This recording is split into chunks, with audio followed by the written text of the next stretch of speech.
আলহামদুলিল্লাহ,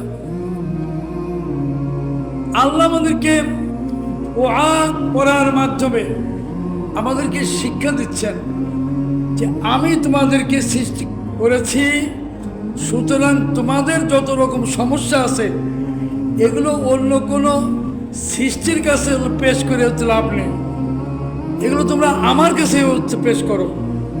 তোমাদের জন্য উত্তম পথ, উত্তম মাধ্যম, উত্তম ব্যবস্থাপনা একমাত্র আমার পক্ষেই করা সম্ভব। আমরা অনেক সময় হালাল রুজি আহরণের জন্য মনে মনে চিন্তা ভাবনা করি, কিন্তু পেরে উঠি না। অনেক ক্ষেত্রে অনেক সময় আমরা এটাও ভাবি যে আজকালকের যুগে হালাল রুজি রোজগার করা সম্ভব নয়। আপনি আপনার যতটুকু তৌফিক আল্লাহ দিয়েছেন, সাধ্য আল্লাহ দিয়েছেন, সেই তৌফিক বা সেই সাধ্য আপনি কাজে লাগান কিনা, এটাই আল্লাহ দেখতে চান।